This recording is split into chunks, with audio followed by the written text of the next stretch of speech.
A second case of coronavirus death occurred on Friday in the country. A 69-year-old woman died of infection in Delhi. Earlier on March 12, a 76-year-old man died in Karnataka due to infection.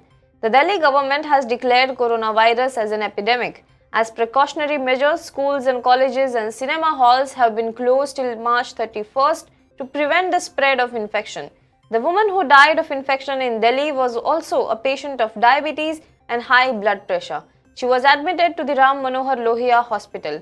The woman's son was travelling to Italy and Switzerland between 5th and 22nd of February. He returned to India on 23rd of February. He also complained of phlegm and cold.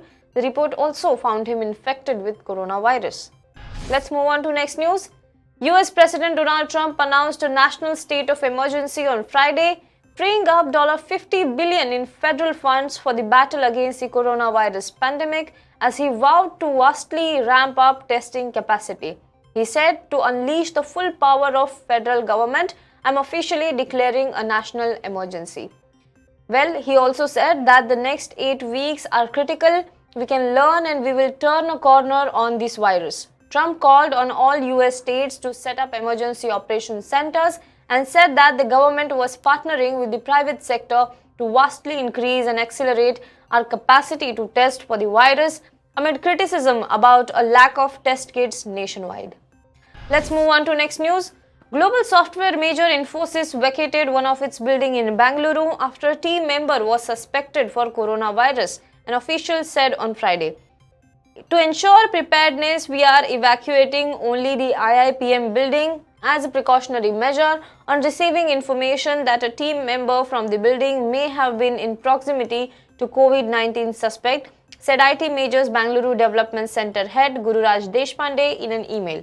The IT company has a sprawling campus in the city with over a dozen buildings housing its development centers and corporate house since 1990s. Let's move on to next news.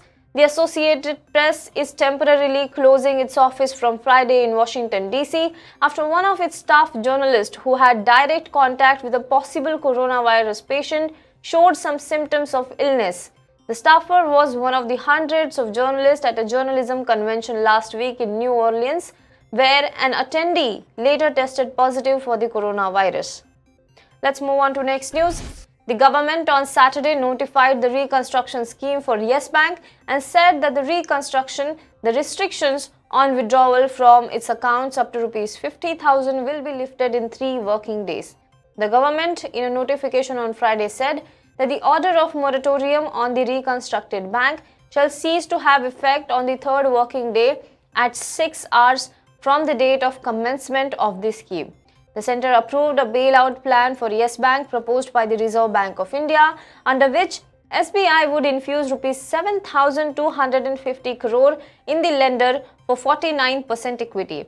ICICI Bank will infuse Rs 1,000 crore in the troubled lender in lieu of picking up 100 crore shares, while Axis Bank said it will invest up to Rs 600 crores in Yes Bank for up to 60 crore shares. Let's move on to next news. Microsoft on Friday announced that co-founder Bill Gates has left its board of directors to devote more time to philanthropy. The 64-year-old stopped being involved in day-to-day operations at the firm more than a decade ago, turning his attention to the foundation named after him and his wife Melinda. Gates served as chairman of Microsoft's board of directors until early in 2014 and has now stepped away entirely, according to the Redmond-based technology giant. Let's move on to next news. Excise duty on petrol and diesel was on Saturday hiked by Rs 3 per litre as the government looked to mop up gains arising from a fall in international oil prices. Special excise duty on petrol was hiked by Rs 2 to Rs 8 per litre in case of petrol and to Rs 4 in case of diesel. Additionally, road cess and petrol was raised by Rs 1 per litre, each on petrol and diesel to Rs 10. The increase in excise duty would in normal course result in a hike in petrol and diesel prices, but most of it would be adjusted against the fall in rates that would have necessitated because of slump in international oil prices.